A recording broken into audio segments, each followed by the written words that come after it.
வணக்கம். ஜபைஜக் from Javadupatti Pudur power writer அப்படிங்கிற YouTube channel மூலமாக உங்களை மீண்டும் சந்திக்கிறோம். மற்ற மகிழ்ச்சி. அத்தோட எங்கள் சேனலை சப்ஸ்கிரைப் பண்ணுங்கள், பெல் பட்டன் அழுத்த மறந்துடாதீங்க. அத்தோட எல்லாத்துக்கும் ஷேர் பண்ணுங்கள்.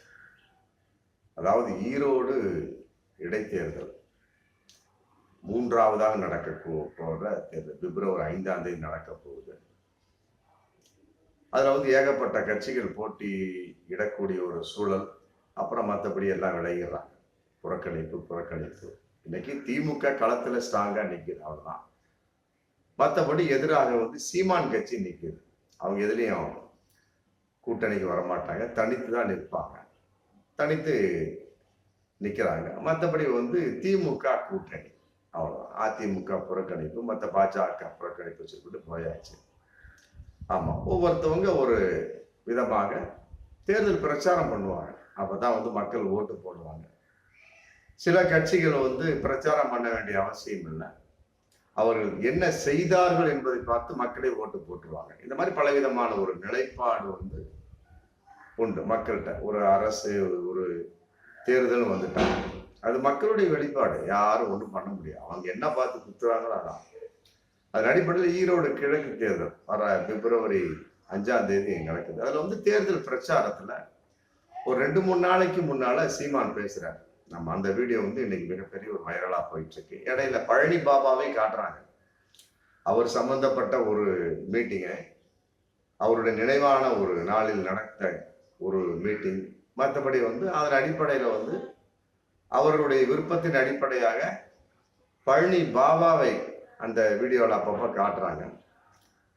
காட்டிக்கிட்டு பார்க்கக்கூடிய சமயத்தில் ரொம்ப வெறி பிடித்த மாதிரி பேசுறார். ஒருவேளை மதிநிலை மயங்கி பேசுகிறாரா, மற்றபடி வேறு ஏதாவது ஒரு சில பொருள்களின் உந்துதலின் அடிப்படையில் பேசுகிறாரா அப்படின்னு தெரியல. அந்த வீடியோவை பார்த்தா தெரியும். ரொம்ப உடம்புலாம் அப்புறம் ஆடுது, வார்த்தைகள் தடுமாறுது. ரெண்டாவது ரொம்ப இடையில ட்ரை ஆகுது தொண்டை. ஆமா, அது என்ன பொசிஷனுங்கிறது சுத்தமா அவருக்கு தான் தெரியும், சீமானுக்கு தான் தெரியும். நாம் தமிழர் கட்சியின் ஒருங்கிணைப்பாளர் சீமானுக்கு தான் தெரியும். இருந்தாலுமே கூட அதை பார்க்கக்கூடிய மக்களாகிய நம்ம என்ன நினைக்க தோணுது, என்னடா அது தூண்டுதலா இல்ல உபாதையின் வெளிப்பாடா, மற்றபடி வேறு ஏதாவது பொருட்களின் வெளிப்பாடா, உடல்நலம் சரியில்லையா, மனநலம் சரியில்லையா, இந்த மாதிரி. அதாவது ஒரு கட்சியின் தலைவர் மற்றபடி யாராக இருந்தாலும் பேசக்கூடிய சமயத்துல ஒரு நிலைப்பாடா பேசணும். ஆமா, அதையெல்லாம் விட்டு போட்டு மிக விதண்டாவிதமாக, மற்றபடி ரொம்ப அராஜகமாக, இன்னும் சொல்ல போனால் மிக ஒரு கோரமாக, இன்னும் அதை விட சொல்ல போனால் ரொம்ப ஒரு வன்முறையாக அவருடைய பேச்சு இருந்தது அப்படிங்கிறத பகிரங்கமான அந்த வீடியோவை பார்த்தவங்க எல்லாத்துக்குமே தெரியும். என்ன பேசுறாரு அப்படின்னா, ரொம்ப பேசிட்டு இருக்காரு. திமுகவுக்கு எதிராக அவருடைய கருத்துக்கள் வந்துகிட்டு இருக்கு. அப்புறம் பாமகவை பத்தியும் கருத்துக்கள் வந்துகிட்டு இருக்கு. ஆமா, அப்பம் புள்ளைய பண்ணிட்டா சும்மா விட்டுருவோமோ பல விதமா பேசுற. அப்பம் புள்ளை அப்படிங்கிறப்ப அது திமுகவையும் குறிக்கும், பாமகவையும் குறிக்கும். அப்புறம் விழுப்புரம்ங்கிற கான்செப்ட் வரக்கூடிய சமயத்தில் நம்ம பாமகவுக்கு பேசுறாரு அப்படின்னு நம்மளா தனிச்சு விரிச்சு பார்த்துக்குது. அதன் அடிப்படையில் பார்க்கின்றப்ப திடீர்னு பழனி பாபாவுடைய போட்டோ வருது. அப்புறம் பெரியார் கான்செப்டுங்கிற விலகையில அவர் இன்னும் தெளிவா விளக்கமாகவும் ரொம்ப ஆவேசமாகவும் வன்முறையாகவும் பேசுறார். அதாவது பெரியார் கையில வச்சிருக்கிறது வெங்காயம், என் தலைவன் கையில வச்சிருக்கிறது வெடிகுண்டு. ஏன்னா நீ பெரியார் கையில உள்ள வெடிகுண்டை இது வெங்காயத்தை வீசு, நான் என் தலைவன் கையில இருக்கக்கூடிய வெடிகுண்டை வீசுறேன். ஏன்னா ஆமா, உன்னை புதைச்சாங்க அப்படின்னு வச்சுக்குவேன், அந்த இடத்துல ஒரு புல்லு கூட முளைக்காது அப்படிங்கிற மாதிரி ரொம்ப ஒரு வன்முறையான ஒரு பேச்சு. இந்த பேச்சு இன்னைக்கு வரைக்கும் போலீசாரால் வழக்கு பதிவு செய்யப்பட்டிருக்கிறது. அவ்வளவுதான், 3 வழக்கு போட்டிருக்கிறாங்க. மற்றபடி இது மிரட்டலான ஒரு விஷயமாவும் பார்க்கக்கூடிய ஒரு சொல். குறிப்பிட்டு பேரு யாரு சொல்றது, அவரு பொதுவா பேசிட்டே போறாரு. அதுக்கு இடையில பழனி பாபாவுடைய ஒரு போட்டோவை காண்கிறார். அதான் என்னன்னு தெரியல. ஆமா, அவர் பேசக்கூடிய பேச்சுக்கள் அப்பம் புள்ளை அப்படிங்கிற கான்செப்ட், அது பாமக அன்புமணியை குறிக்குது. மற்றபடி இன்னொரு விஷயத்த பார்க்கக்கூடிய சமயத்துல அது மு க ஸ்டாலின் உதயநிதியை குறிக்குது. இப்படி பார்க்கக்கூடிய சமயத்து திருப்பி விழுப்புரம் கான்செப்ட் வரக்கூடிய சமயத்து அது தைலாபுரம் விஷயமா தெரியுது. இப்படி அது வந்துட்டு இருக்க சமயம் திடீர்னு பெரியாருக்கு வர்றாரு. பெரியாருக்கு வந்து பேசக்கூடிய சமயத்தில் அவர் கையில என்னப்பா வெங்காயம், அவர் கொடுத்த உங்க கையில அவர் கொடுத்த பெரியார் கொடுத்த வெங்காயம் இருக்கு, என் கையில வந்து பிரபாகரன் கொடுத்த வெடிகுண்டு இருக்கு. இதுக்கு இடையில பழனிபாவா எதுக்காக காமிக்கிறாங்க அப்படின்னா தெரியல. வெடிகுண்டு இருக்கு, அப்புறம் திடீர்னு பழனிபாவா அண்ணான்னு வேற சொல்றாரு. புரியுதுல, வெடிகுண்டு இருக்கு. மற்றபடி வந்து நீ வெங்காயத்தை வீசி எறி, நான் வந்து வெடிகுண்டை வீசி எறிகிறேன் அப்படிங்கிற மாதிரியும் சொல்றாரு. உண்மையிலே இது வன்முறையான ஒரு விஷயம்தான். இந்த கூட்டத்துல உள்ளவங்க கை தட்டுறாங்க, இருந்தாலும் வெளிப்படையாக பார்க்கின்றவர்கள் இதை பார்த்து மக்கள் இதெல்லாம் பார்த்து மக்கள் ஓட்டு போடுவாங்களா அப்படிங்கிறது மிகப்பெரிய ஒரு சந்தேகம் தான். இவர் என்ன பேசுறாரு, பேச்சுக்கு ஓட்டு விழுந்து விடும் அப்படின்னு நினைச்சிட்டு இருக்கிறாரு. ஆமா, அப்படியாப்பட்ட கருணாநிதி ஐயாவே பேசி யாரும் ஓட்டு போடல. ஆமா ஆமா, அதுக்கு பின்னாலதான் வந்து அவர்களாக நினைத்து ஓட்டு போட்டலாம். இன்னைக்கு திமுக ஆட்சியில் இருக்குன்னா மக்களாக பார்த்து போட்ட ஓட்டு தான். ஒருத்தவங்க பேசிட்டோம்னு போட்டோம். ஏன்னா மக்களுக்கு தெரியும் நல்லவையவன் கெட்டவையன் அப்படிங்கிறது, எது வன்முறை பேச்சு, எது சாதுவான பேச்சு அப்படிங்கிறது தெரியும். அதன் அடிப்படையில வந்து அவர் பேசிய பேச்சு வந்து வன்முறையான ஒரு பேச்சு தான்.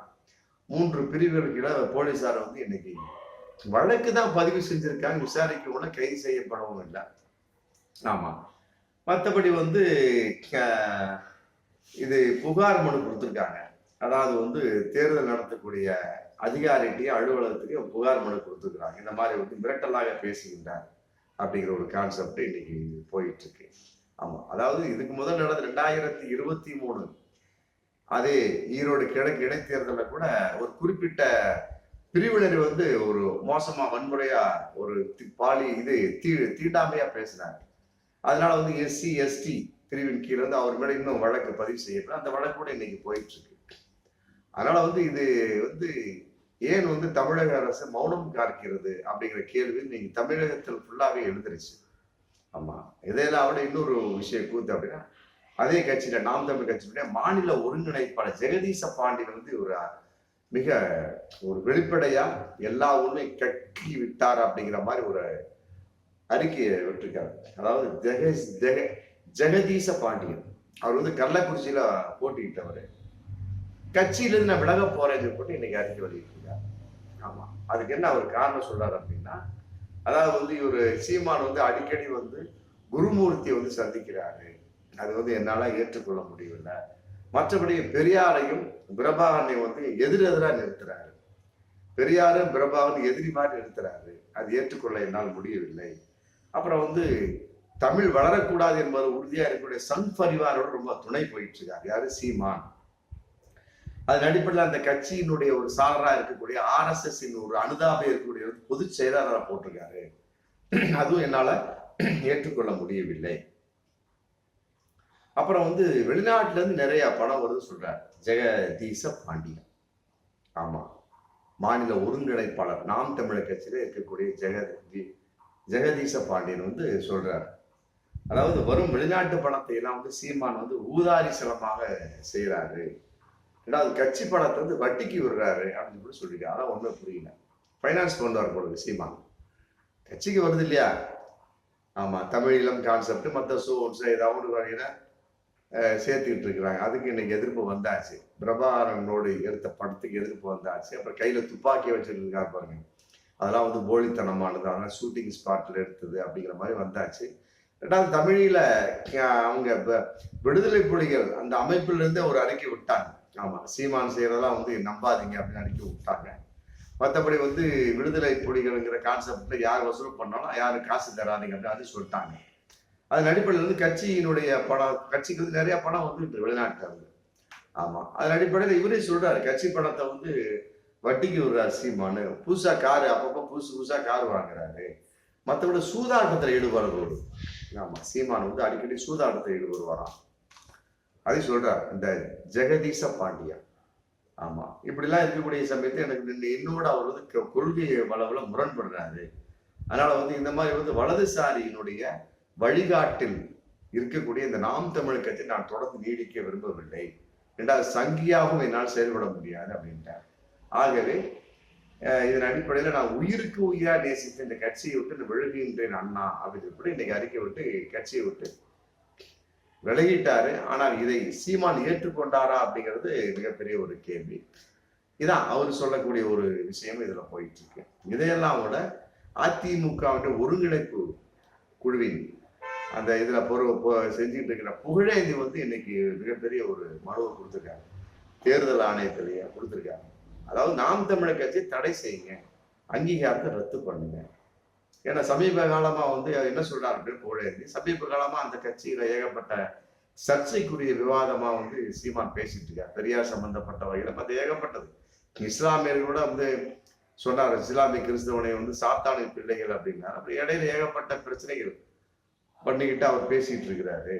ஏன்னா முக்கிய நிர்வாகிகள் ராஜினாமா செஞ்சுட்டு இருக்கிறாங்க. இப்ப பாருங்க, ஜெகதீச பாண்டியன் ராஜினாமா, முக்கியமான நிர்வாகிகள். என்னன்னா நாம் தமிழர் கட்சி மாநில ஒருங்கிணைப்பாளராக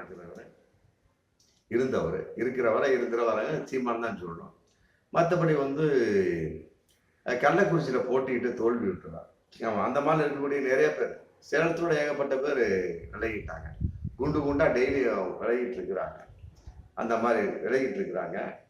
அதனால அந்த கட்சி கூடாரம் காலியாயிட்டு இருக்கு. மற்றபடி சீமானுடைய பேச்சுக்கள் ரொம்ப மோசமா இருந்துட்டு இருக்கு. அதனால அந்த கட்சியினுடைய அங்கீகாரத்தை ரத்து செய்யுங்க, அப்புறம் கட்சியவே தடை பண்ணிருங்க அப்படின்னு சொல்லிட்டு சொல்றாரு. அதுக்கு இன்னும் சில காரணம் சொல்றாரு புகழேந்தி. அதாவது பிரபாகரன் படத்தை காமிச்சு அவரு மக்கள் முன்னால அச்சுறுத்துறாரு.